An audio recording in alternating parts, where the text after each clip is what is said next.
That's rather nostalgic, isn't it? Today we're talking away with Mr. Midlands, Bob Warman.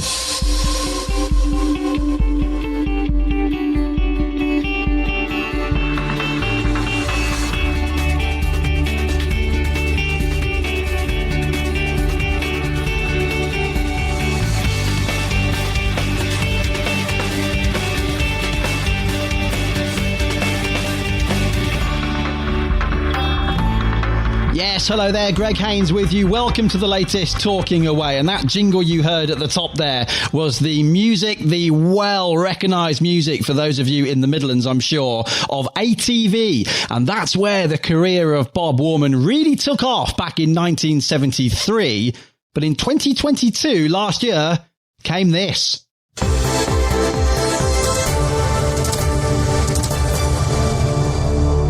Now, before we go tonight, you've gone viral with this, Bob. What's your news? Come on. I'm dreading this moment. I know you are. We all are. Well, it's to say that I am actually leaving you after 49, nearly 50 years. I'm vacating the seat here. I'm gutted. That's, but you have 1973. You started. Yeah. I was 4. Yes. But you've covered every story going. Well, it seems like every type of story. It really does. The good, the bad, and the ugly, as they say. But social media being what it is, of course, the word is out. The messages have come in like rain. I'm almost feeling guilty that I'm going. I really am. But because you can't make a decision like this without some misgivings, and because the viewers, the colleagues, you're all like extended family. It's been a huge privilege over the years. Well, it really was an emotional goodbye from Bob. That was April 2022, and the actual goodbye came on Independence Day, July the 4th, 2022. This was the final goodbye. Well, I have to say, I've been absolutely inundated with goodwill messages and cards from viewers who've been watching our programme for years and years, and viewers who've grown up with me from a young age, and they're now in their 50s and 60s. Yeah. Extraordinary feeling. How do you repay that sort of loyalty, other than to say thank you and to let you know what a real pleasure and privilege it's been to be in your living room throughout the years. You'll always be the finest audience in the finest region. I believe that. And although I'm leaving Central, well, I certainly won't be leaving the region. So exciting times ahead. But from now on, I'll be one of the viewers and watching the news rather than relating it. But for now, a very big thank you and my warmest wishes to each and every one of you.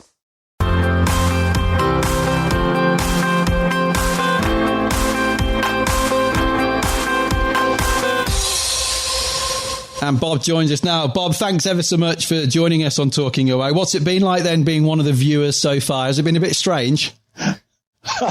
Well, I feel, listening to that, I feel quite emotional now. Yeah, it has been. Has it been strange? Yes, it has. People are constantly saying in the street, they say, "Oh, hello, Bob. How's retirement?" And my stock answer is, well, I recommend it to everybody, because actually I'm really enjoying being retired. I haven't totally packed it in. There are one or two things I'm still doing, but certainly I've packed in the daily job. And I haven't actually missed the job at all, thank heavens. But I've missed the people that I've worked with. I do miss them a lot. Because they're, as I said, in my sort of final goodbye, they're a wonderful family of people who I've come to know and to trust over many years. So, yes, of course, I miss them, yes. That was Samina Ali Khan, of course, your last regular co-host, wasn't it? We'll obviously talk about how it started, Bob, and how you came into TV and print journalism and the many other things you've done over the years. But let's start at the end. How did you decide this was the time to go? Did something key happen that you thought, I think I'm ready to call it a day now? It was I'd probably subconsciously been thinking of packing it in for some time, but sort of putting the day off. And then one day I was driving down, the same old route into work one day, and I thought, no, this is it. I had a sort of sudden epiphany, if you like. Really? And I thought, no, this is ridiculous. Time is running. at the time I was 75 going on 76, and I was thinking they're not that many years ahead, certainly not as many years as have gone behind me.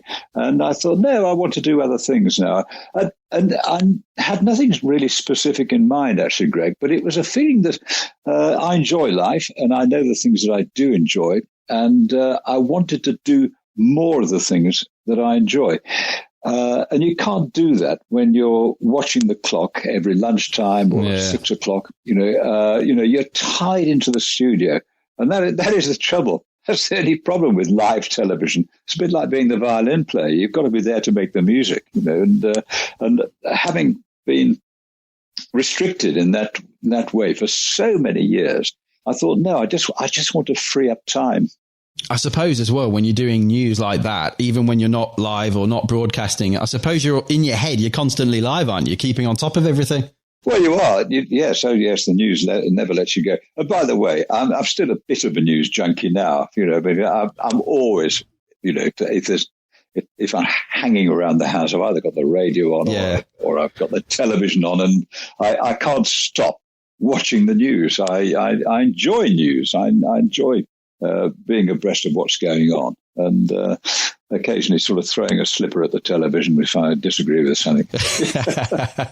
Well, I mean, let's go back right to the beginning then. How did it start? You were born, Bob, in Walsall, the Chuckery district, on the 11th of October, 1946, which is just one day in the same year after Chris Tarrant, by the way, which I thought was a funny coincidence. Then you went to Kingsland Grange Prep School in Shrewsbury, now Shrewsbury High, with a good mate, of course, your rival / friend on BBC Midlands Today, Nick Owen. We've got some words from Nick because we've seen so many tributes, especially since the retirement was announced. So let's just listen into a couple of people you know well. Nick Owen, and first of all, voice of the news at 10, Mary Nightingale.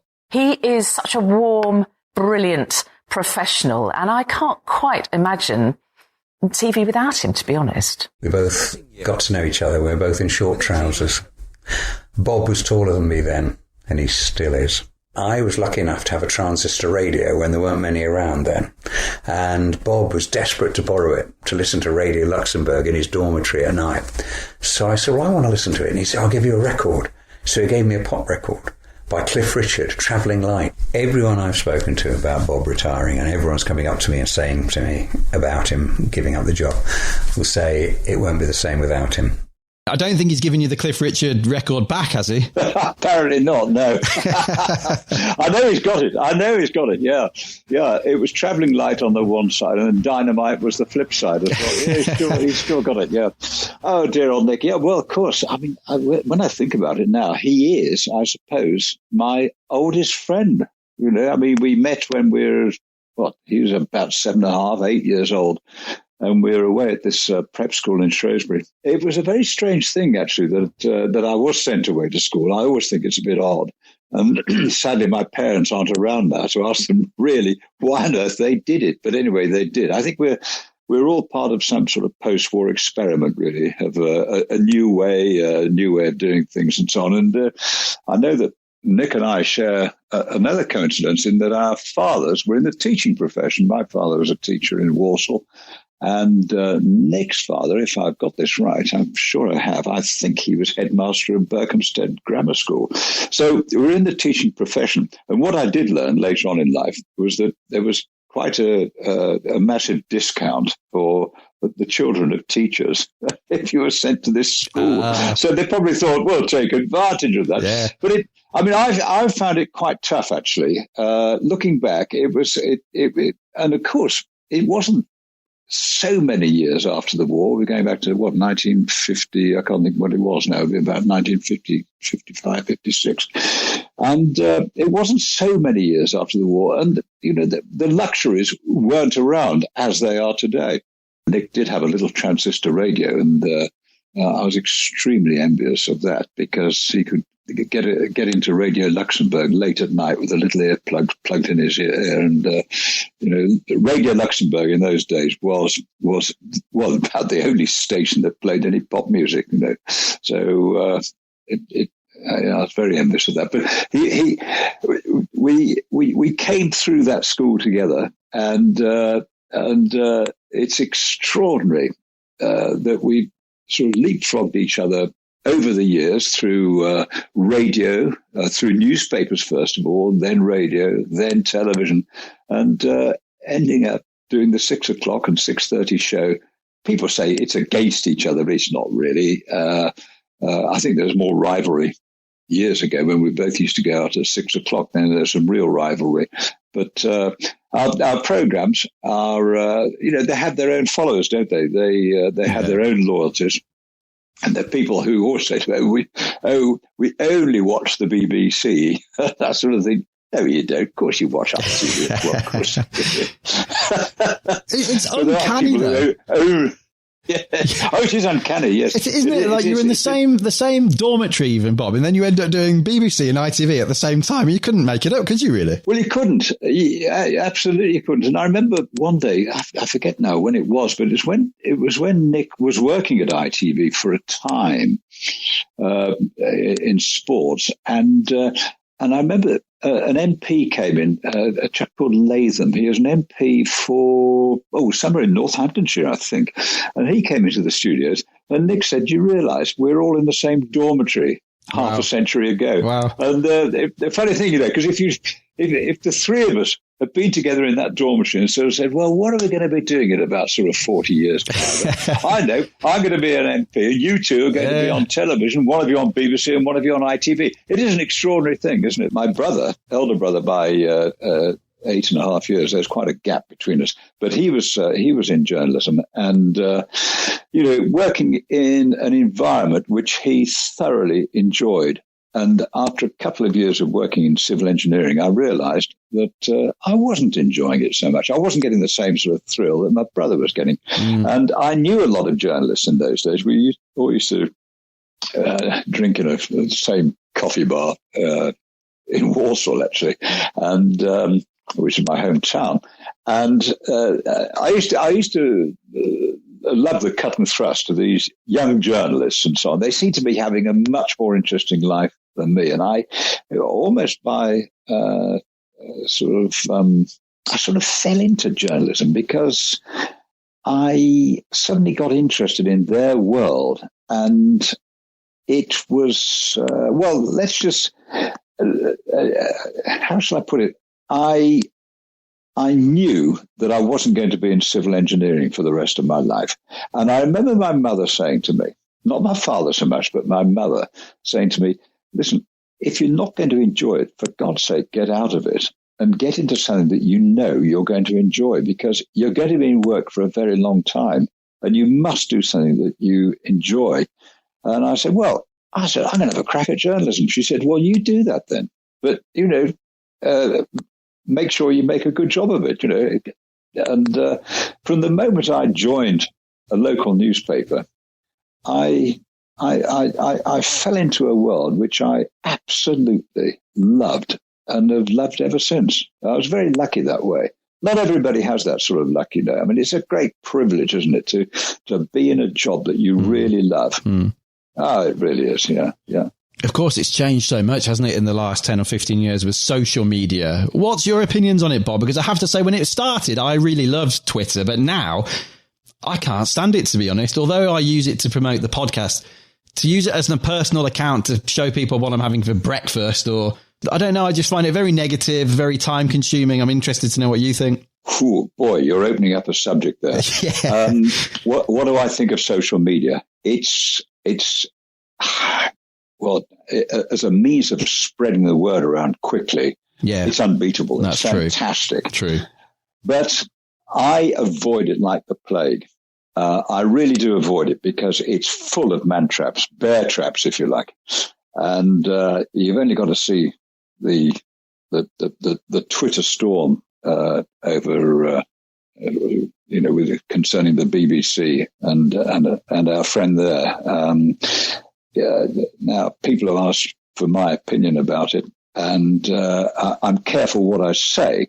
But what I would say is that to be able to broadcast to people is a massive privilege, and it's, in my books, it's a privilege which you don't abuse. And I've never abused it over the 50 years that I've been on television. I've always been pretty careful what I say. And certainly, I'm not interested in other people's views.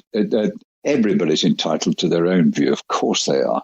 But I think, when it comes to politics particularly, we're so polarized in this country, best to keep away from it. I mean, people might have a suspicion about which way I vote, but nobody really knows.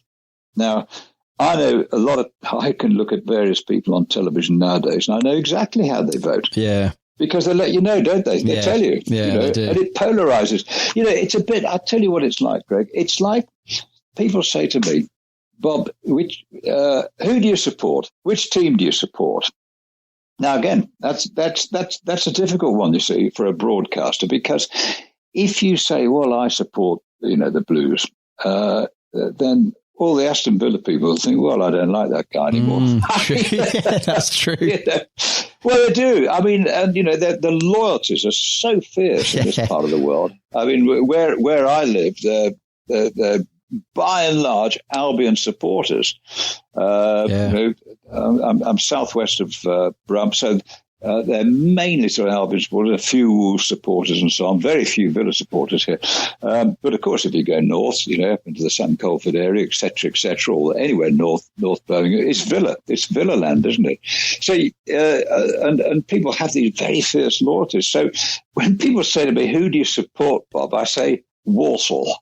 Okay, yeah, is that the safe option? So it's a very safe option. And people look at you a bit sadly and say, oh, all right, and then they sort of move on, But you've got to be careful in our game, about declaring who you support, what you support, giving opinions on things. I prefer to keep away from it. I really do. But talking of geographical locations, Bob, here's a clip from you played out on the TV some years ago. Let's just have a listen and then we'll react to this. People are always asking me, forever asking me, why didn't you move to London? I don't want to move to London. I never wanted to move to London. I live in a wonderful part of the world. I was born in what used to be Staffordshire. I was educated in Shropshire. I work in what used to be Warwickshire, and I live in Worcestershire. And taken together, that's a magnificent, magnificent part of the world. Now, having grown up in Ulster and Warwickshire and having been born and lived in Bromsgrove the first few years of my life, Bob, I've got to say I completely agree with you. But it does seem as though there's a pressure, doesn't there, sometimes in media to get to London? And as you've proven, you don't have to be living in London. You don't. Now, what would my advice be to somebody? I don't know. I've been very lucky. I've chosen to be in this part of the world. And over the years, I've had various businesses and so on, which I've set up in this part of the world. And I enjoy it. I mean, there's only one thing missing, isn't it? And it's coastline. Yes. And but the funny thing is, every time I go to the coast and I look out at sea, I sort of think, that's very nice. And then I turn around and look at what's over my shoulder behind. And in truth, I love the countryside. I don't really miss the seaside that much. I mean, it's nice to have a bit of, to have a bit of coast and so on. But this part of the world is it's magnificent, and it's partly magnificent because it's not London. I know London's fine, and I used to work in London many years ago for a short time on Fleet Street, and I enjoyed my time down there. And my son lives in London now, and I enjoy going down to see him and so on. Do I want to live there? Oh, God, no. And did I ever really want to work there? No, I didn't. I made that decision many years ago, that I didn't really want to work in London. Having said all that, Greg, I look at people who've gone to London and they've really thrived. I mean, people who started at Central, people like Rohit Kashru, now, Dan Hewitt. I mean, these are really good frontline reporters. They're absolutely superb at their job. They cut their teeth in the Midlands, but they've really made a name for themselves by going to London.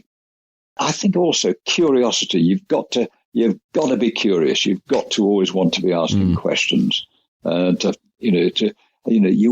know what's going on. You want to know how people do it. The who, what, where, how. All those questions which a journalist has. And you've got to retain those throughout your working life if you want to be successful. Do you almost have to see yourself as sitting on the sofa and be thinking, now, what would I want to be knowing if I was at home? What, is it your duty in a way to ask the questions you think you should be asking as opposed to what you might actually want to ask? Oh, yes, I think so. I think that's all about knowing your audience as well. Is knowing, you want to sort of ask the questions that any intelligent member of the audience would want to ask, given the opportunity. And I think if you can crack that, you've sorted it. Sometimes I've had situations with interviews where I've done an interview and I've thought afterwards, I've looked at it afterwards and I've thought, actually, I should have asked that question because there's still a question hanging. And very often when I'm watching other people or interviews on television nowadays, I sort of think, ask that, for God's sake, ask that. And the interview will finish. I'm thinking, well, they never asked the question. Yeah. It's very frustrating. Yeah. So being able to kind of read the audience mind is quite important. Well, it's very important. I always find it amazing as well when you get reporters who they've clearly listed the questions and you can see them going through it in their head, but they're not actually listening to what the interviewee has answered. So they might drop a clanger and, you've got them and there might be a really interesting thing to pick them up on. But because they're not actually listening to what they're saying, they just overlook it, don't they? And they often ask a question that's already been answered, if you see what I mean. Absolutely. Well, I put that down to lack of experience and very, very often nervousness. I remember in my very early days in broadcasting, and I used to make the mistake of writing out a list of questions and going through the list of questions. And I learned that you need to listen to answers. You need to listen carefully to answers. And I always remember going to interview Enoch Powell at his home in Wolverhampton. And I went with a sort of list of questions in my head. I hadn't been in broadcasting very long, actually, and I was rather nervous of coming up against this man who got a huge intellect. I mean, he got an intellect as big as a house. And I went through my list of questions and I asked the first question, and he knew exactly which way I was going, and he answered all my subsequent questions in the first answer. And I was down to virtually asking him what's the colour of his socks. I mean,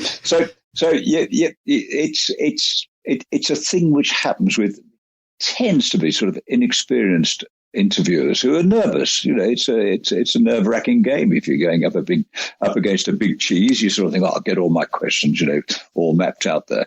But it's not a bad idea, actually. I mean, to have a few headers, and not the actual questions, but a few headers of where you want to go with the interview. Because you never quite know in a live situation which way the interview is going to go. But you know the points you want to cover. And if you can, so it's not a bad idea just to have a little aid memoir, just to give you those headings. But I think listening to the answers is very important, because there'll be a follow-up question to an answer, as there is with any conversation. It's one of the reasons. I mean, one of the things I've always enjoyed having a fellow presenter, especially somebody, Samina was she's a wonderful fellow presenter to have. She's very supportive and she's, and you fire off each other very well and so on. But we both agreed that when it comes to interviews, we much prefer to do an interview as what we call a one-on-one rather than a two-on-one, if you understand the technical term there, because you can't read your fellow presenter's mind if you're doing an interview. And I hate these interviews and you see it a lot. You see it a lot on breakfast television as well, don't you? Or morning television, where one person asks a question, then the other one has to ask a question because it's his turn, then her turn, then it comes back to and you sort of think, this interview is not going the right way at all. And it's much better to have a one-on-one interview, because that's how people talk to each other. That's how people normally talk to each other. You don't normally get two people talking to one person, and it's not so natural, really. Funnily enough, television, the idea of the double presentation, I can't think when it came in now, so many years ago, but I suspect it was probably an Americanism, really. But when it came in, I was always a bit uncomfortable with it. I mean, I grew to like it in the end because particularly if you get those sort of families that we've developed. I mean, it'd be me, Samina, and Des on the weather forecast and so on. It was a great sort of family feel. It was a good team feel. I liked that very much. But when it first came in, I was quite uncomfortable with it, really. It didn't feel natural. And of course, when you think about it, it's not really natural, is it? To have two people talking to you. Yeah. It's funny you say that because my hero was the great Murray Walker, who I sadly never met. I'm guessing you met Murray, didn't you, at some point, Bob, over the years? Yes, I did. Not very often, but I did meet Murray. And, what a fabulous chap. It's funny because when he was paired up with James Hunt, he didn't like it at all. He thought, James Hunt, what's he coming in for? He doesn't know anything about commentating. He's a racing driver. And they actually made them share the Coles lit mic in the commentary box to make sure they didn't talk over each other. I didn't know that. That's interesting. It's believable, though, isn't it? Yeah, even Murray said two very well-developed egos both felt what they wanted to say was more important than the other one. So the only way to stop them was, make them share the microphone. And then I think they had the problem of handing it over when they'd finished and trying to hold the mic. But it's believable. Yeah, it is believable, yeah. Well, Bob, since the retirement announcement last April, there's a lot of reaction. And I guess the most important reaction of all, as much as we love our colleagues, is from the public. And there was certainly a very, very nice reaction from the public in Birmingham and all around the Midlands. Hi, Bob. Happy retirement. It won't be the same Central News. Bob was more than just the news. He just made the news more interesting. I'd just like to tell him I shall miss him when he goes, watching him on telly. And good luck for the future for him. Think about it very often. And we've lived a few different places in the Midlands and it's just always been there. A friendly face. I remember him being on Yorkshire television in probably late 60s, early 70s. And then he must have moved to Midlands after that. But yeah, very good presenter. I met him at the St Paul's church a couple of years ago. Got his autograph. Yeah. I say he's a nice chap. And he's always very smartly dressed. It's just him. I think he's a very, very nice, thoroughly nice man. I didn't realise he was that old. But yeah, he don't look it, does he? There's only going to be one Bob Warman. The others are going to come with their own style and their own thing going on. Because there's only going to be one Bob. Well, I've always enjoyed your presentation, very professional, and I wish you a happy retirement. Bob, I've grew up with you for X amount of years. You made Central News what it was, and unfortunately, it will not be the same without you. But all the best in your retirement, and I wish you a long and fulfilled life as you have made mine. All the best, and thank you very, very, very much. Have a good time, Bob. Happy retirement, Bob. Well done to you, mate. Bob, some really, really nice words there. And it seems like the overriding feeling is what a nice guy Bob is, even though they've never actually met you in person, probably. Well, I mean, what lovely people. I really mean that. Yeah. Some lovely people. Sometimes, I'll be with my partner or something, and we'll just go shopping, and somebody will come up and talk to me, and she'll ask me, she'll say, well, did you know that person? I say, well, no, but yes. Yeah. because they know me as if I've been a lifelong friend, which in a sense I have been, because I've been on their screens for the best part of half a century. So people do know me. I mean, people see me more than they see their relatives. Yeah, very often. That's true. and so over the years, they've really come to know me. So when I meet them face to face in the street, they greet me like an old friend, and I can't help but react to them as if they are old friends, and I love it. People say, "Oh, do you ever get fed up of people coming up to you and talking to you?" I say, "Well, no, I don't. Of course, I don't. It's a massive privilege to have people being, let's be honest, being nice to you. Yeah." Yeah. It's a massive privilege. Good Lord, who wouldn't want that? Who wouldn't want it? And it's I love it. Yeah. I mean, put it this way: I don't know how to put it really, but you just feel loved, and that's a lovely feeling. It's a really nice feeling, and to be able to develop that through being on television is well, as I say, I keep saying this word privilege, but it is and has been a massive privilege. So we'll go through some of the professional things, and we want to talk about bikes as well, don't we? Because Bob and I were chatting before we went on air, as it were. And there's a connection with Ulster in Warwickshire and Percy Tate, who I didn't know was a good friend of yours. So we'll come to that as well. But before Central, Bob, of course, there was ATV, wasn't there? Which started in Birmingham in the black and white days, 1956. But you joined in 1973, and you'd gone through the Walsall Observer, the Birmingham Post, the Birmingham Mail. So how was the move into TV? How did it happen? What was it like? And is it true that Sue J, one of the main reporters there, referred to you as the Adonis, and you were actually known within the company as Roger Moore? Well, I didn't know that. I wish I'd known it at the time. And you can imagine I would have taken full advantage of it. But I didn't know that. I was reasonably smart, clean-cut looking lad, so I won't go any further than that. But anyway, how did it happen? Well, I was working on the Evening Mail for a few years, and I worked in the Fleet Street office for a time. And when I came back, I remember the news editor saying to me, you did a good job down there, but by the way, what are you being paid? And I told him what I was being paid, and he said, God, blimey, he said, you should be paid more than that. He said, hey, how long? I said, well, I said, I've been paid the same since I joined the Mail. He said, I'll go and have a word with the editor. So he went to have a word with the editor and came back and said, the editor will see you now. I thought, I think I'm in for a pay rise. Now, interestingly, the editor, who was a bit of an ivory tower sort of editor, you didn't see him very much unless there was trouble. He said to me, I understand things have gone quite well down at Fleet Street and so on, and good to have you back and so on. He said, I'm told there's a question about money. And I raised an eyebrow, and he said, well, I don't think we're going to be paying you anymore. He said, you seem to be paid sufficiently, really. And he said, I don't really see you staying here for very long. And I thought, and as I came out of the office, the news editor said to me, how did you get on, Bob? I said, there's no more money on the table. And I'm not so sure he was actually suggesting that I'd got a job for very long, really. And he said, he's just having one of those days. Well, it may have been one of those days for the editor, but for me, it was a bit of a crusher. It's not that I was desperately looking for money or anything like that. And I was happy doing my job. Like I say, I was a very happy journalist. I liked the job.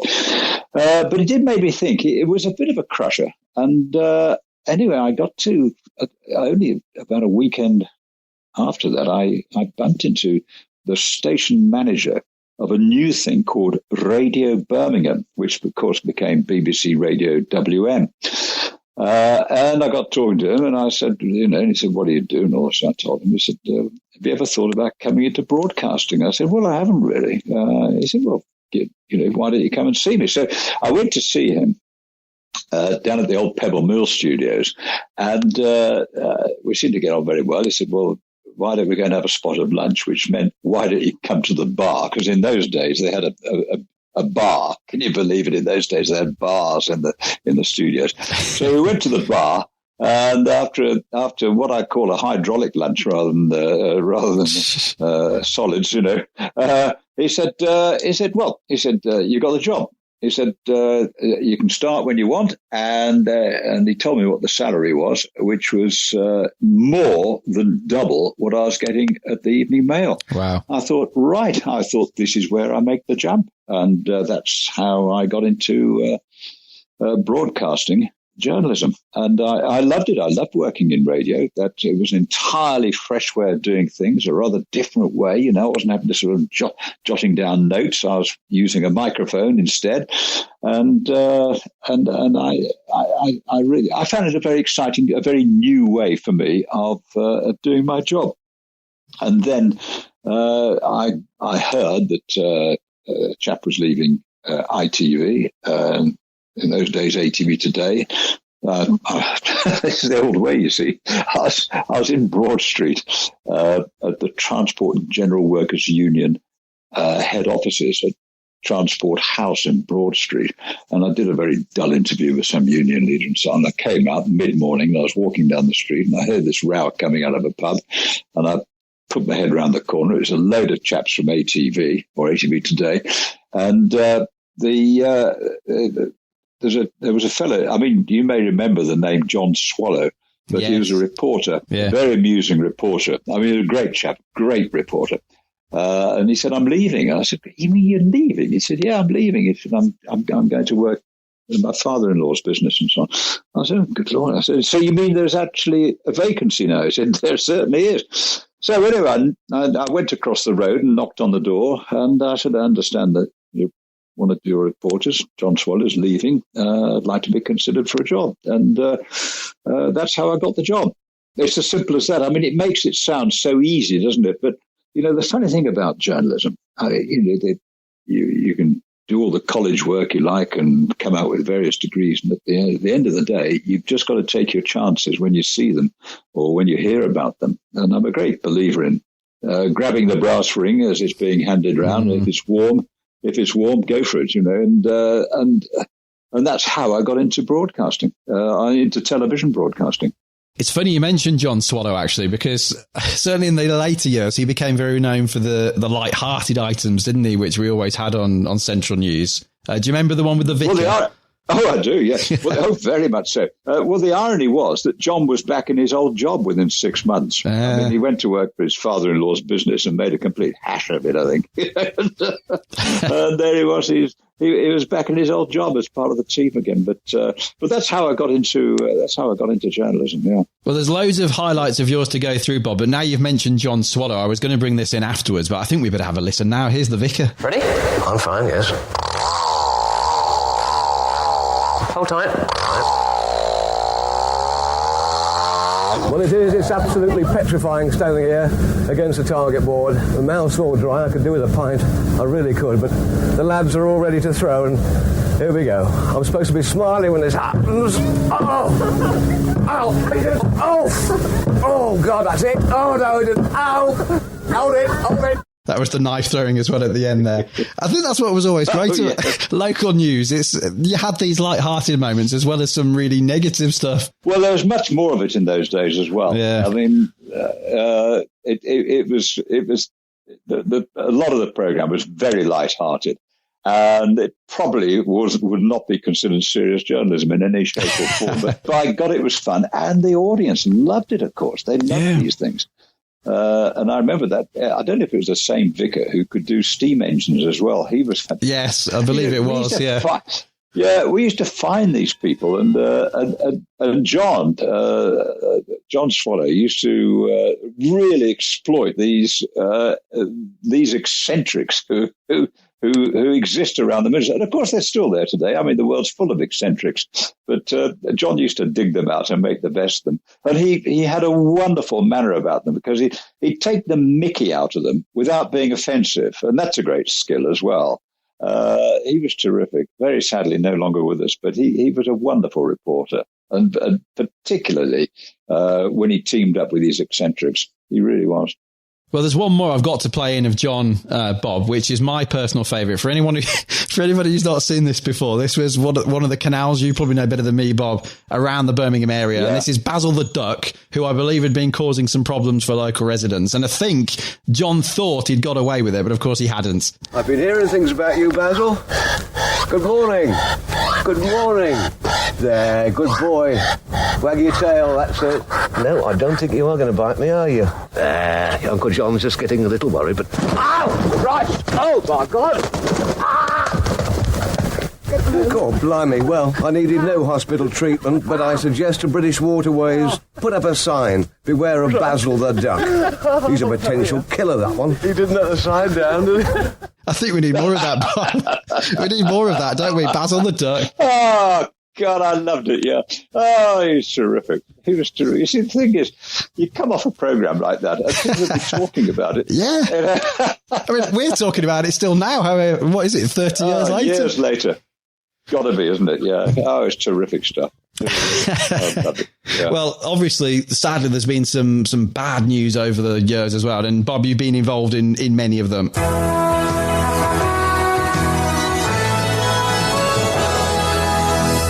lunchtime news for the central region, and we begin with football. My friend, I'll say it clear, I'll state my case, of which I'm certain. Hello, and today in the special edition of Central News, we report on the tragic events in Handsworth. When I was a kid, which was not that long ago, the black country always began in the next town.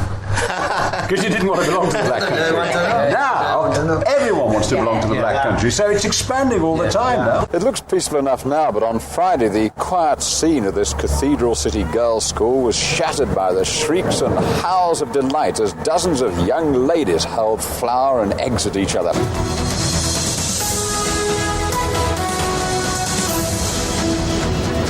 Good evening. For the thousands of people who work here and the many thousands more who are reliant on the money they earn, this week's events have been sudden and they've been devastating.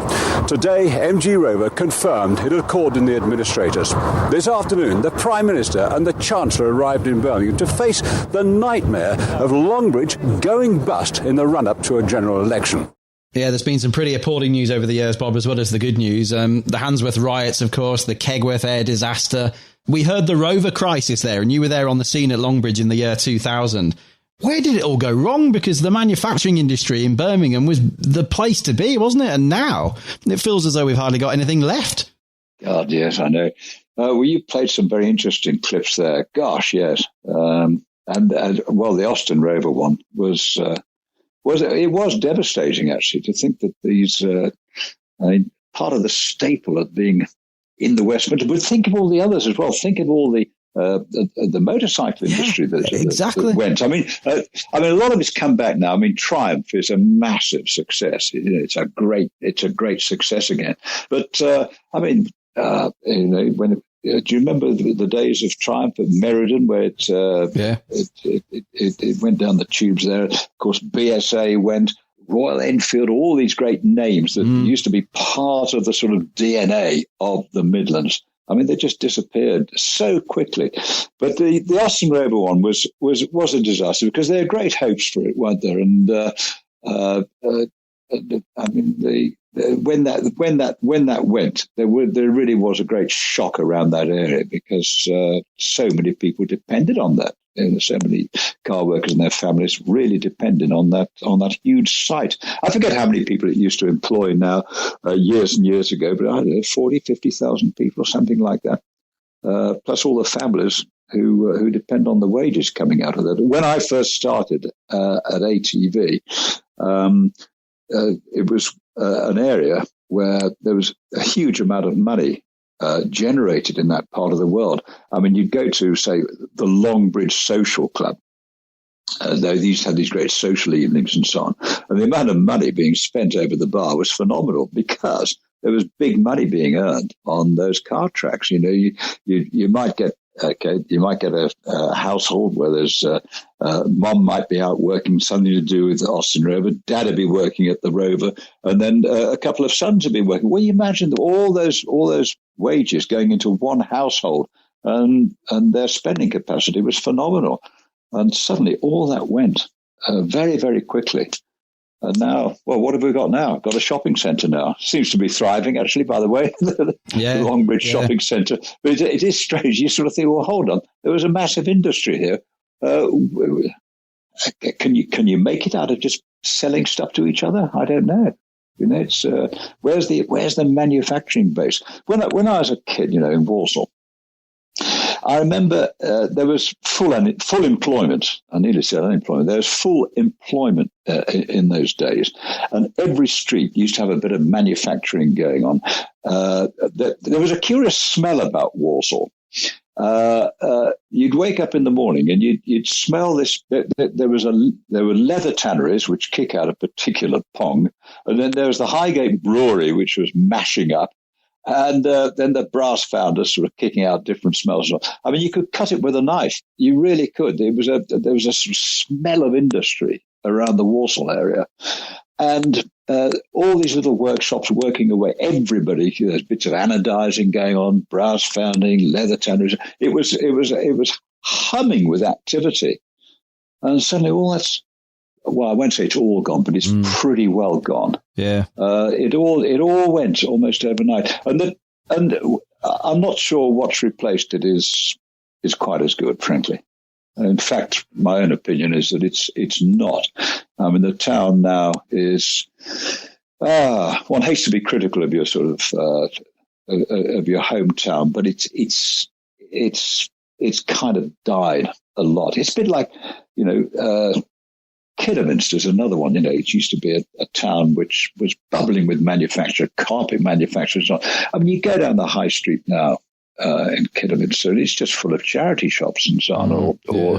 There's still plenty of people around. There's still, there are successful shops and all this, but a lot of the life has left these wonderful Midland towns, smaller towns and so on. The industry's gone, and it seems to me the lifeblood has been sucked out of these towns. Yeah, it feels like that in Ulster sometimes. I remember my family moved to Ulster, Bob, in 1993. I was only 3 years old at the time, but I remember it was just charity shops, and then we went through a phase of having lots of banks, and there was a phase of estate agents all over the place. But sometimes you walk down some of these local high streets in these towns and there's no life anymore, and it's really quite sad, actually. Yeah, it is. I mean, the only life, they all seem to turn into coffee shops. And coffee shops, yes, that's true. I think all this working from home, people go and put their laptop in a coffee shop and sit there all day, don't they? Yes. Well, Bob, as we said, there's been good and bad, and it's nice to have had all those light-hearted moments over the years. But let's go back now to, I'm not going to say the highlight, because it was very much a low light of your ATV Today days, and that was November 1974. And the pub bombings in Birmingham. 2 bombs exploded, didn't there? There was one in the Mulberry Bush at the base of the Rotunda. And then just 10 minutes later, Tavern in the Town, which was a basement pub on New Street. A 3rd bomb was prevented, luckily, on the Hagley Road. But even so, 21 people lost their lives. There was a further 182 injured. And you were one of the first reporters, weren't you, on the scene, and actually broadcast live into the national news at 10. So a terrible time. But what do you remember of the day? Well, it's scorched into my memory. Of course it is. What I remember particularly of the day, obviously there was the panic, the feeling that there could be many more bombs around at the time. But as a reporter, I remember my job. I mean, people say to me, well, weren't you upset about it? Didn't it upset you? And I said, well, not at the time. Any upset came later. In fact, to be honest, when I think back on it now, I get more upset now thinking about it than I did actually at the time. Because at the time, I realized that very quickly that I was right on top of a story that was going to break around the world. And my task was to get as much accurate information as possible. See, when bombs go off and create so much destruction, you've got no idea at the time how many people are killed or injured, and there's a bit of guesswork that goes on there, and you want to try and get as much accurate information within a very short period of time. It's a really difficult task. And I forget now what I actually said on News at 10 that night, because I went back into the studio and did a hurried injection into News at 10, the national news, and where I was interviewed by, I think I've got a feeling it might have been Rachel Bosanquet. I forget now who it was. Or Ivor Mills, one of the presenters there, and I just remember thinking, "Gosh, I hope I'm right in this," because I was giving facts as I'd got them and figures, which, as it turned out, weren't too wide of the mark. But I realized it was a huge responsibility to try and get the right information out, and that's all you're thinking about, really. Plus, of course, trying to get film together and trying to film in very, very difficult circumstances. And all the while, it's all going on around you that you don't know if there are going to be any more bombs. I remember running through Birmingham New Street Station with a can of film, because of course we were on film in those days, running back to what I thought would be a shortcut to the studio. And I literally tripped over one of these remote control machines going in to search for another suspected bomb. Wow. And I thought, whoa, because there was so much panic going on that night that really nobody knew the extent of the attack. As it turned out, of course, it was 2 bombs, but for all anybody knew at that time, it could have been 20 bombs. So it was, I look back on it as a night of feverish activity.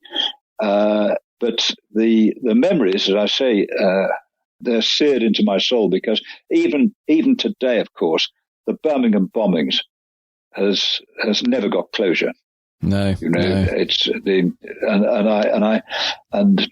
poor people who really want to know who really was responsible have never got their answer, and I feel very sorry for them. I really do.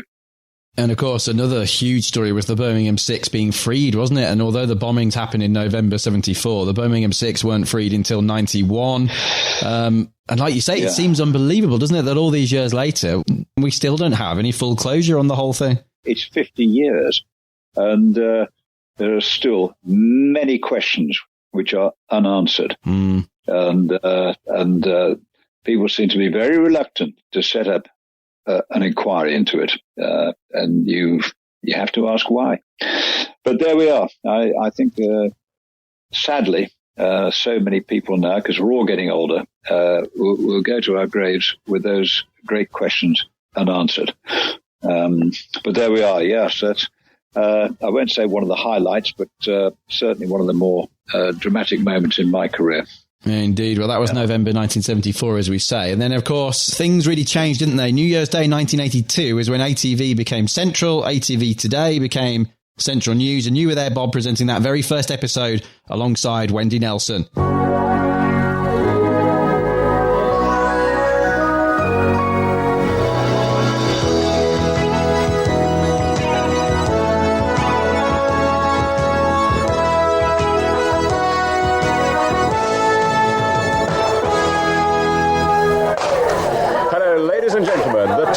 Is Central News.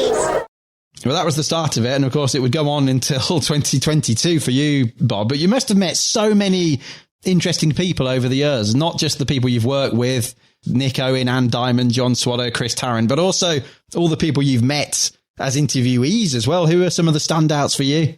Yeah, I can't remember half of them really, Greg. That's, I don't mean to be disrespectful, but somehow you're always working towards the next interview. And it's very often, it's not famous people who give you the best interviews. Yeah. It's very often, ordinary people who do extraordinary things. And, I mean, I always cite this man as being just one of the most remarkable men I've ever met. And he's a man called Blind Dave Healy. Dave Healy, who's blind. Okay. And Blind Dave, I forget how he came across his blindness. It was something genetic. I mean, he lost his sight many years ago, but he took up things like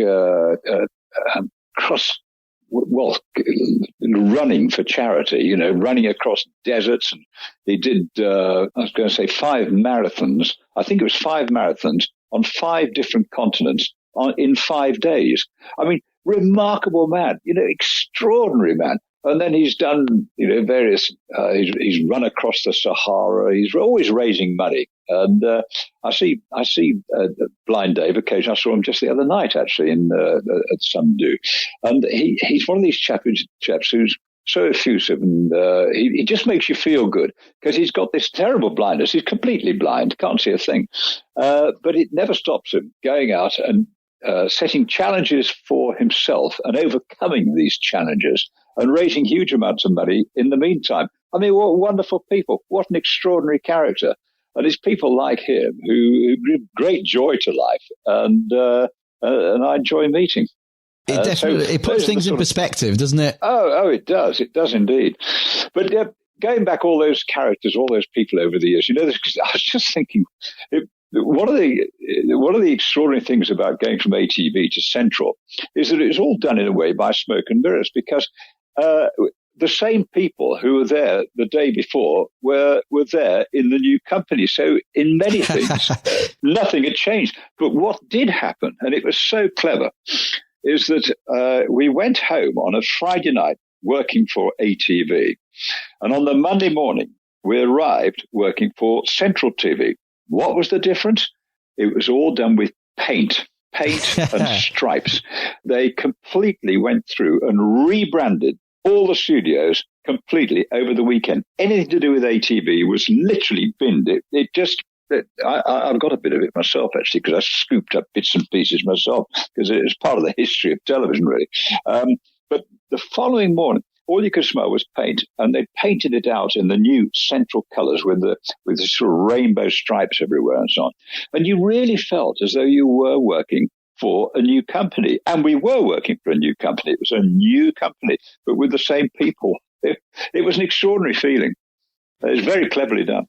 And it's amazing, isn't it? Because we mentioned it was 1956 when it all started in black and white on ATV. And that was, if I'm not mistaken, a derelict West End cinema, I think. And Patricia Cox started it there. Then Reg Harcourt came in around 1962.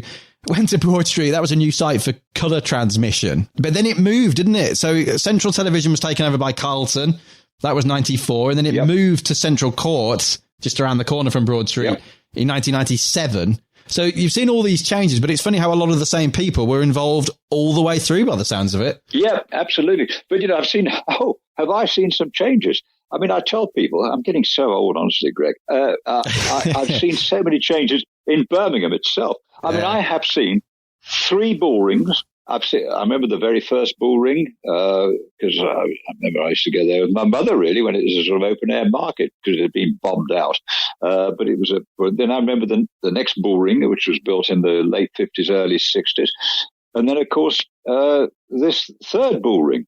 And I've seen 3 libraries. I remember the very old library, which was in Victoria Square, and then that came down. Then the Ziggurat library went up. The one that was it Prince Charles, now King Charles, of course, who looked at it and said, "Good Lord, it looks like an incinerator for burning books rather than reading books." I remember that. That's classic. That's classic Charles, isn't it? Yeah, it is. Yeah, and now that's gone, and of course we've got a new library. So these things, they change dramatically. I mean, Birmingham, gosh, doesn't it keep it keeps renewing itself? It has the capacity. It's what makes it an amazing city, really. It has the capacity to keep renewing and renewing and renewing. And it is a remarkable city. Anyway, as I say, I keep going through all these rebirths of institutions in Birmingham, and I'm still here. I feel endangered. It's amazing. My grandmother, Joyce, she was born in 1932 in Irving Street, in the backstreet houses of Irving Street in Birmingham. And obviously that's all long gone now, isn't it? And my dad worked on Swallowbrook Queensway, just down the road from the Bull Ring. I don't know if you remember Apricot Computers, Bob, but it was Apricot Computer World, which then became Computer World.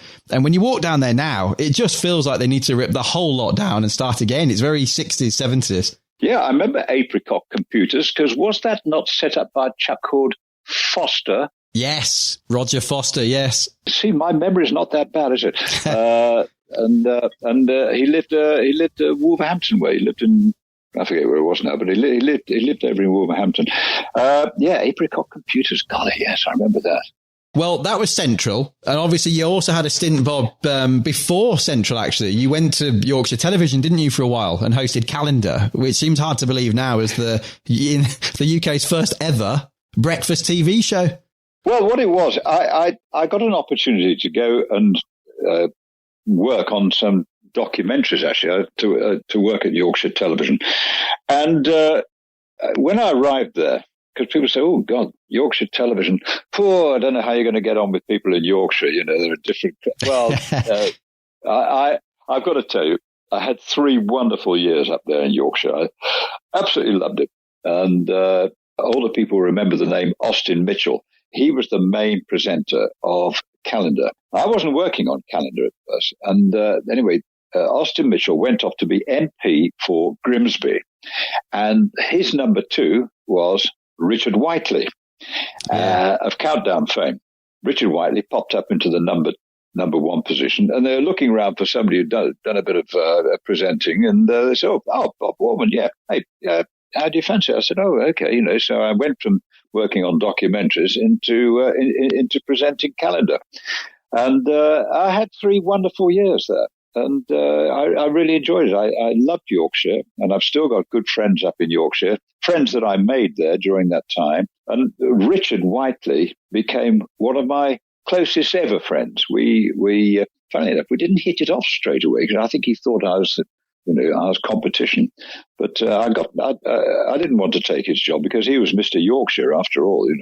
It's ridiculous. And but in the latter year that I was at Yorkshire Television, we became very close friends. The moment I moved back to Central Television, back to the Midlands, we became the closest of friends. And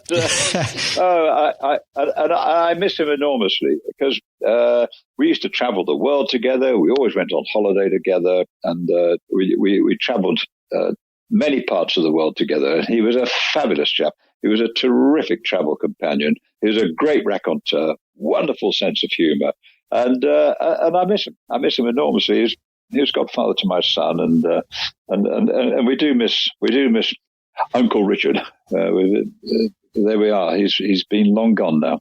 Yeah, well, we lost him in 2005, didn't we? Shocking, way too young. I'm glad you've mentioned Richard, though, Bob. Let's have a listen to this. This is when you were celebrating your 30th anniversary in 2003, and this was a bit of a surprise by the Central team for you. 30 years. Oh, my old mate. 30 years, and he can still pronounce Royal Horse Artillery. Well done. The man's he's still working. What a great surprise. What a lovely surprise. How did you two meet? How did you get to know each other? Well, shall I tell the story? It was way back in 1975 when ATV was, there. And he was poached by the producer of Yorkshire TV Calendar, which I was the anchorman of, to come to Yorkshire to kick me out. To nick your job? Yep, to nick my job.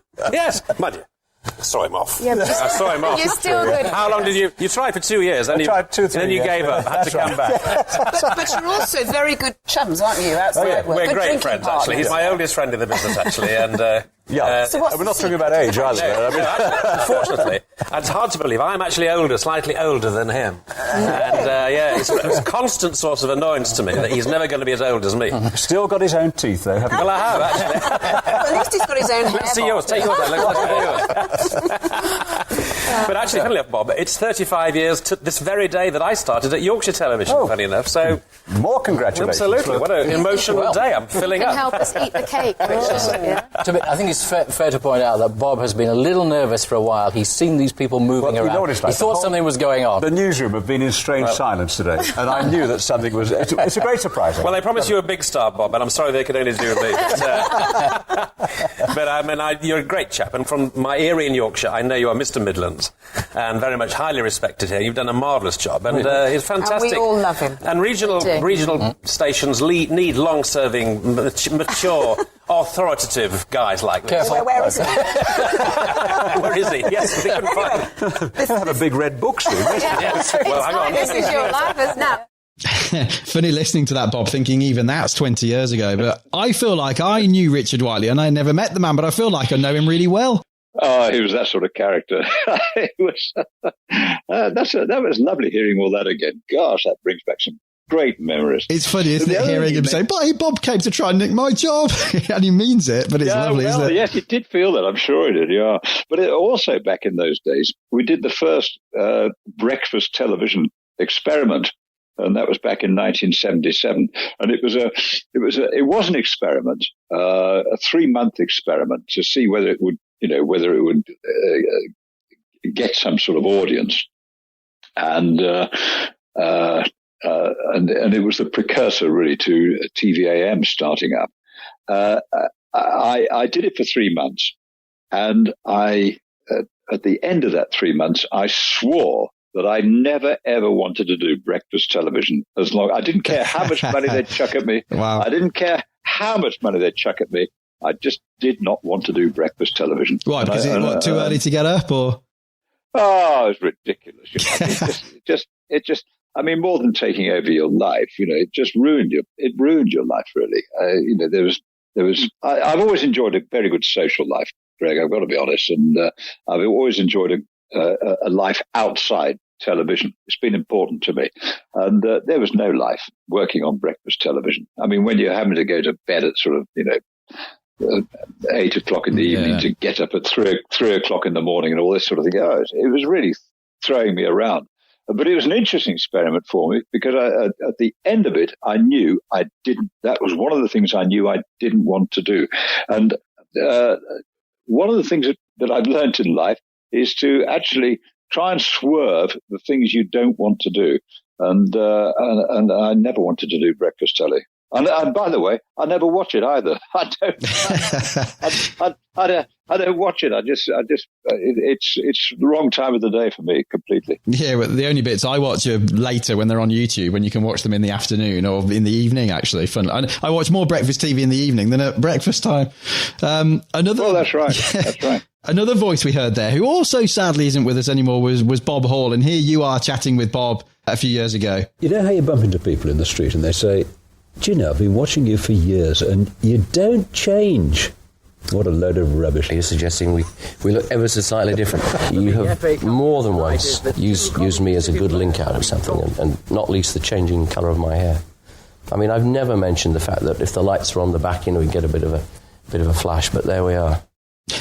Seems like another really nice guy, Bob, and the changing colour of his hair. Yeah. So you used to like that as a bit of a link in and out of items.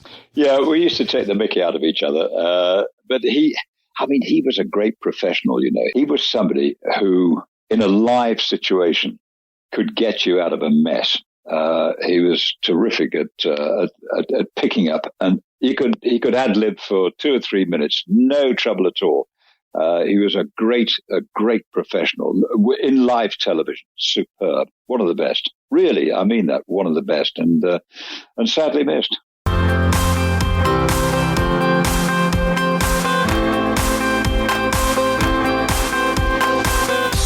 Oh, yeah. Yeah? Oh, yeah. Bob Warman. Yeah. He's still going. No. Yeah? What's his trick? It's Birmingham, so I'm 61, I'm still going. Well, he sent you a picture there. All right, I'll pin that on my dressing room table. That was Ozzy Osbourne himself, of course, the lead man of Sabbath. That was back in 2010. It must be nice that when you hear these people... Is it nice to hear Ozzy Osbourne recognising you and seeing you in a picture? Yeah. I feel very humbled. I really do. Yeah. Oh, these fantastic people. Oh, yeah. I mean, there's been some terrific people who have come out of the Midlands, haven't they? In the music world and so on. I mean, Black Sabbath, Led Zepp, and so on and so on. Yeah, the Moodies. Yellow particularly. Yeah. It just goes on and on and on. What a terrific part of the world for music. Fantastic. Oh, Slade. Have you met? You must have met Noddy Holder, I guess. Oh, of course I've met Noddy. Yes. Oh, God, he's royalty, isn't he? Noddy. Incredible. Yeah. Now, moving away, Bob, from the news, let's have a listen to The Price is Right, because this was a different venture for you altogether. You're the first 4 contestants on The Price is Right. And here's your host, Bob Warman.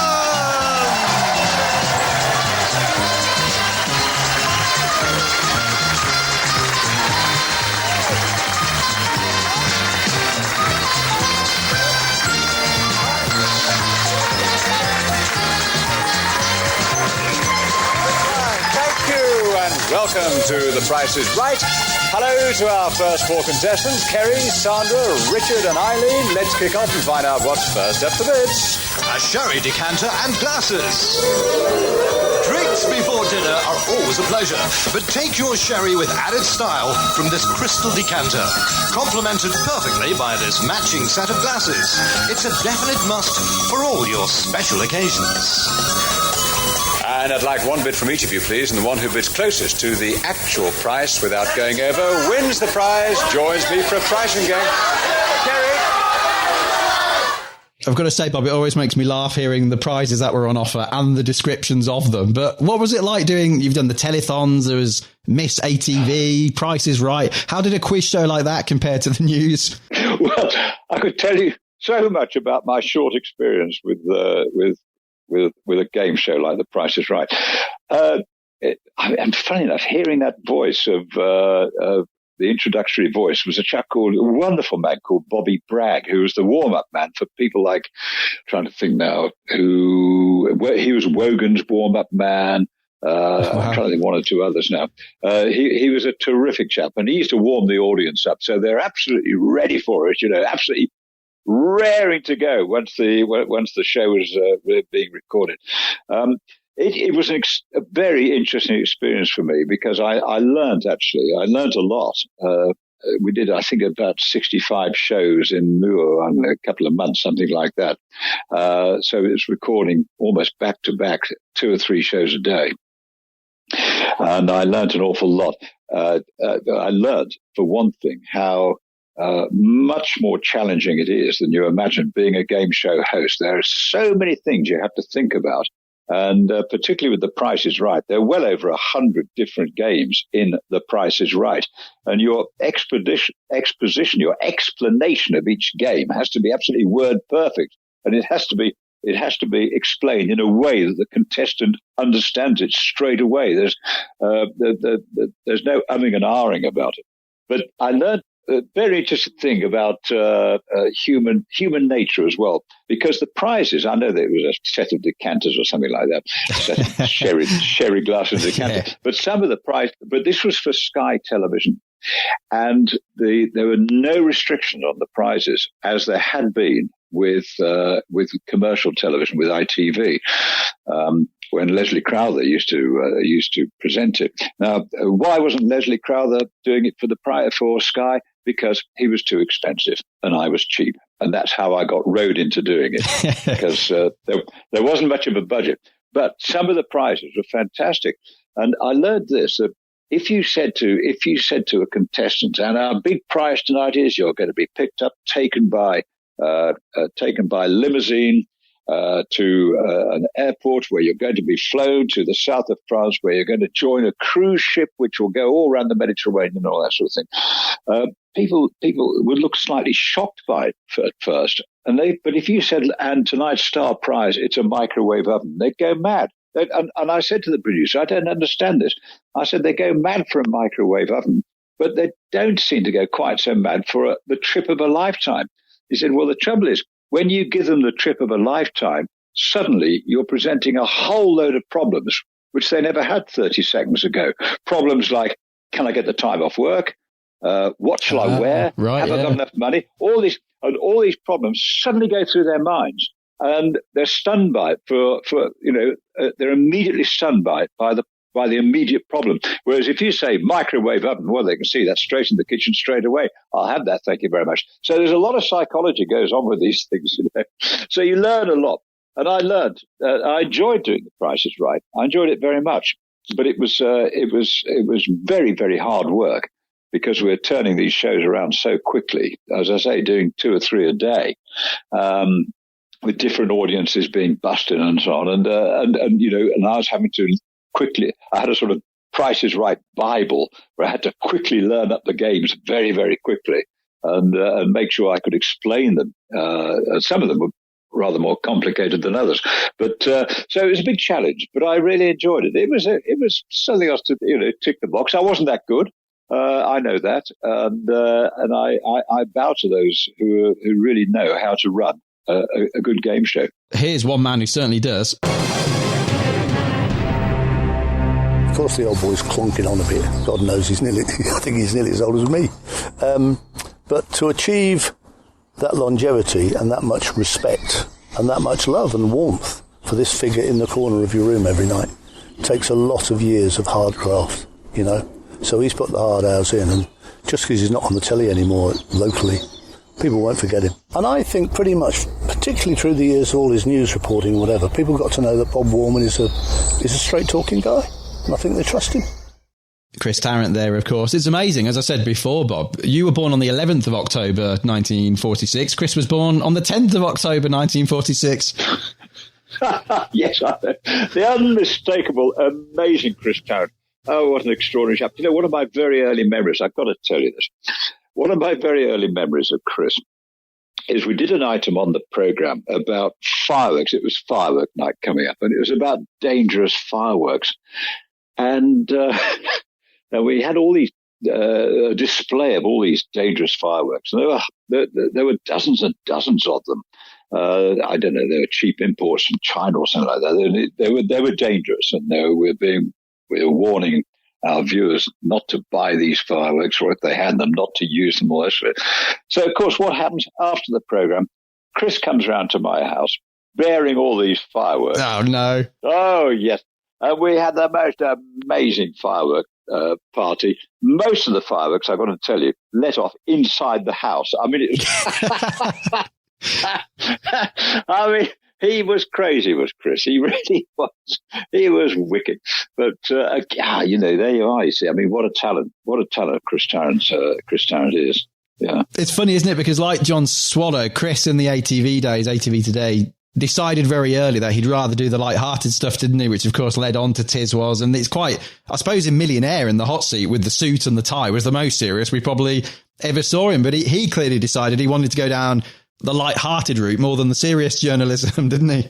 Yeah, and not forget, of course, his many, many years on radio. Yes. Whereas, you know, tremendously successful on radio coming out of London. But that was Chris, yes. He broke a few molds, did Chris, in television. So it wasn't just Tiz Was, but there are other programmes where he really broke the mold. Probably some programmes which wouldn't be allowed to go out today, I don't think. They probably wouldn't be politically correct and so on. But they were damn funny programmes and quite risque, some of them, certainly by today's standards. But he wasn't afraid to break the mold and go for different types of entertainment. Yeah, you know, busting out of the envelope. He's a great broadcaster, and of course, you know, we see touches of it with his great railway journeys and all that sort of thing. Now, as you say, Millionaire was a real turning point for Chris. And I mean, he got the authority in the studio with Millionaire, very much so. And he handled it, and he handled the disappointments of many in Millionaire. And it was an incredible program, wasn't it? I remember it starting, and you know, with the music and the drama and the tension, it was unlike anything we'd ever really seen before. It's also funny. My dad's told me of a story. His mum and dad, Joyce and John, lived in Hockley Heath, and my dad went to Henley and Arden High School. And Chris, I believe, Bob, you'd know better than me, was living in Henley for a while. And apparently a lot of the kids used to come out of school, and there was a running joke to put, I think it was a lettuce through Chris's letterbox in Henley. Probably. It's the sort of thing he would probably do. So I guess he got a bit of his own back. Yeah. But he was the perfect, you know, looking back, he was the perfect choice really for Who Wants to Be a Millionaire, because when you're dealing with quiz shows like that, where, you know, there's big money involved and the possibility of really winning big money, it's how you handle people when they dip out early, you know, to handle the disappointment. Chris was very, very good at that. He was a sort of arm around the shoulder man. He was very good at it. He really was. Now, another man who was a legend for completely different reasons was Percy Tate, and we were talking about him before we started recording, weren't we? And I know the name as an ex-motorcycle racer, obviously. Even as when I was a kid, I remember the name, but I remember it most of all because of the Suzuki garage, the petrol station, and the garage they had in Ulster, Percy Tate Motors. But as I've now found out, Bob, he was a good friend of yours. Small world. He was, and we go back again a very long way. I first met Percy Tate in the Gambia. I was on a cheapo holiday in the Gambia, and across the swimming pool was this face that I recognized. He didn't know me in those days, but I knew him through motorcycle, you know, because I got interested in motorcycling and so on. And I said, I remember saying to my wife at the time, I said, God, that's Percy Tate across the way there. And the Gambia was one of these places where you'd be sitting by the swimming pool and suddenly people would bolt upright and make a run for going inside the hotel. And you knew what it was. They got Montezuma's Revenge. And, and at one stage, I was sitting up bolt upright because I picked up some horrible tummy bug there, and I'd be sort of shooting inside. Then Percy Tate would be inside, and we met as we sort of crossed each other going to the loo, and we laughed about it and so on. But what was very funny about Percy was when we were leaving the Gambia, we went through this rather basic security system, which they had in those days, and it kept going off because they were stripping Percy down and trying to find out why the bells were going off all the time, why the alarms were going off, and they got him down to his swimming trunks at the end of the day, or his pants, and they still couldn't find anything on him. Well, of course, he was full of bits of metal rod and titanium and God knows what, through all his injuries. I mean, because he'd come off his bike a few times. He'd got a lot of injuries at Percy. And we laughed about that. Anyway, when we got there, we became very close friends. And this was towards it was at the end of his motorcycle racing days.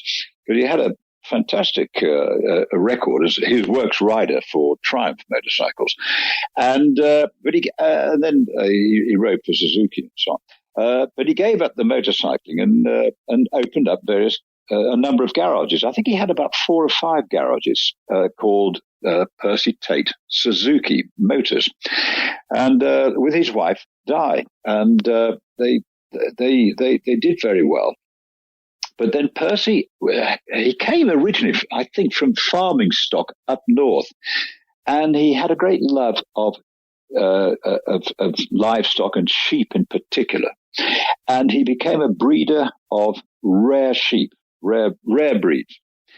And he won. I mean, he got a cabinet full of cups for his motorcycle racing, but he got about 3 times more cabinets for cups that he won on rare breeds. And it's one of my greatest regrets that I never did a program about Percy Tate, because what a remarkable contrast from going from death-defying TT racing into the slow world of sheep in pastures. I mean, you can't imagine it. What a contrast. Yeah. But he was very, very one of the most successful breeders of rare breeds in the country. And that he had a great love of sheep, and that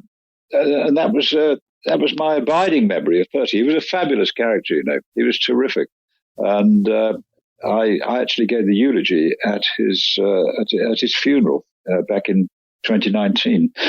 So much missed. He was a lovely, lovely character, and it was interesting who turned up at his funeral. I mean, a lot of the old bikers, they were at the crematorium where it was held. There were 1 or 2 very, very old, magnificent racing bikes, you know, from the days of yore. Great character, loved him. And Bob, how did you get involved in bikes? And I guess you've watched a lot of races and probably attended a few over the years, because you did ride a Norton, actually, didn't you, at Donington Park on Central News a few years ago, and you've flown in a Spitfire, and or did you ride the Norton at Donington? There were some impressive wheelies, but I'm pretty sure it was you. I did ride a Norton out of when they set up again at Castle Donington. Yeah, and, I took one around the circuit, as it were. But it was a stunt. I forget the name of the rider now who did a few wheelies, and we played it for a joke on the program as if it was me. The number of people who were taken in by it. Really? So did a lot of people actually thought it was you doing the wheelies, did they? Oh yeah. Good. Yeah, very funny. Because I've been a rider for several years, actually. I got my first bike, my first proper bike, big bike, was a Kawasaki Z1A 900. And that was one of the very first of the big super bikes. Fantastic thing. And I got hold of one of those in 1976. I remember it was the great summer, the great heat wave of 76. And I used to ride up and down from Yorkshire, because I just started at Yorkshire Television in those days. And I used to ride up and down to Leeds. I used to go over through the Derbyshire Dales and so on, and rather than go the motorways. And I used to go. I mean, it's ridiculous when I think about it now. But I was in a crash helmet and a pair of shorts, and I used to arrive talk about sunburnt, you know, but I loved that bike. I went from passing my test on something like a little Honda into this great super bike, which was ridiculous when you think about it. But what a lovely bike it was. And, you know, gosh, I wish I still had it today, because the Z1A, the Kawasaki Z1A, is a classic motorcycle nowadays. You know, people pay a lot of money for a good example of one of those. So it's like a lot of these things. Gosh, I wish I'd hung on to it. Gosh, I wish I'd hung on to all the cars I've had in my life and so on. But there we are. You don't, do you? You just move on to the next thing, and you. No, and then I had a Moto Guzzi California, which was another lovely touring bike. And I love these big bikes.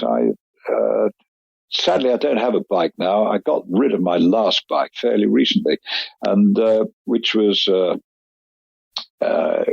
Honda, which I sold it to some chap in Leicestershire, and he turned it into a bobber, and it's now somewhere up in Scotland. And I can't believe how this beautiful bike of mine, which was a lovely sort of custom-built bike, has now been turned into a bobber, and some bloke's tearing around it up in Scotland. But there we go.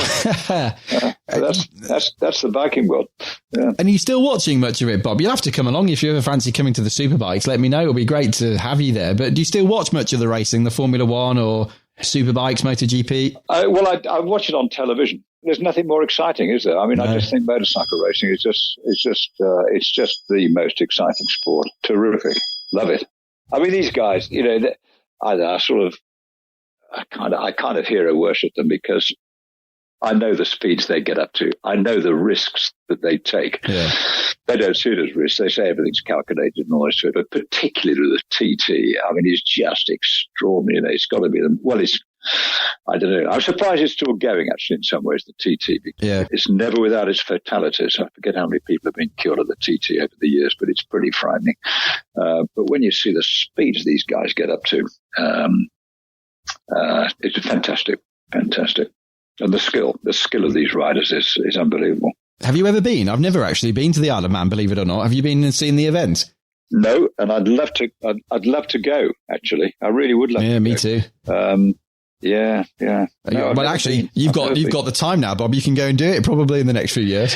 Well, perhaps I ought to. Yes, I mean, there's so many things I want to go and do. In fact, I'm going to do them. There are various things I'm going to do. I mean, one of the things I'm going to do this summer, and I've been promising myself to do it, but never had the time. My grandfather, a Walsall man, he was killed at Gallipoli in 1915, and he is buried somewhere in Gallipoli or near Gallipoli, and there is a memorial along with all those that fell at Gallipoli.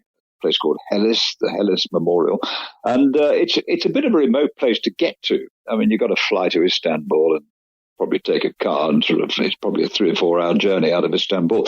But I'd love to go and see it. My father never did, never even thought about it, I don't think. But I have the will and the interest to go and do it. I'm just interested to go there. I mean, it's ridiculous, really, because when I arrived there, having gone through quite a difficult journey to actually get there, all I'll do is stare at a plaque, but it'll mean something to me. Yeah. And I want to go and do it. It's like these small things, you know. It's always been in my mind, because I just want to go and see the environment in which my grandfather lost his life. So there you are. So that's one thing, and various other things, because I've got the time. Before we go, Bob, and finally, to use a newsy phrase, what next? Because just reeling off a few achievements, there's the Baird Medal you've won, the highest honour from the Royal Television Society for an outstanding contribution to the Midlands television community, an honorary doctorate from Birmingham City University, an MBE for services to broadcasting and journalism, which sadly turned out to be Her Majesty the Queen's last ever birthday honours list last year. And now Knight of the Stars, of course. Birmingham Rep, Tuesday the 9th of May, with this man. He certainly helped me out a lot. A bit. Well, no, he's never helped me out. I've helped him more than he's helped me, and I've never helped him. So it's been a wonderful relationship between the both of us. They'll have to kill Bob with a stick. I mean, he'll be round when he's 250. There's a while to go then, Bob, judging by Jasper Carrott's words. But tell us about the Night of the Stars then. I know it's sold out. I know you're quite embarrassed about that because it took about 5 minutes to sell out. Do you know who these special guests are that Jasper's got involved? I don't. They're some of his old mates. I don't. That's part of the appeal of the evening, I think. Yeah. But once, because we went on television to talk about it, and the moment we came off air, suddenly all the seats had gone. It was incredible. The power of telly. Yeah, the power of telly. So, but it'll be an evening to look forward to, and what follows that, I'm not sure. Well, Bob, thank you very much. No doubt chat again at some point. Good luck with the Night of the Stars. I'm going to be interested to see who Carrot gets involved on that one. I think I can guess a few, but I wouldn't be surprised if there's a few unsuspected guests there. It's going to be interesting. It will be. Yeah, well said. Interesting is the word, yeah. Good to talk to you, Greg. Good to talk to you. It's been a pleasure. Well, there we are. It just goes to show how fast time flies, doesn't it? But we've been talking away with Mr. Midlands himself. Good luck for your retirement, Bob Warman.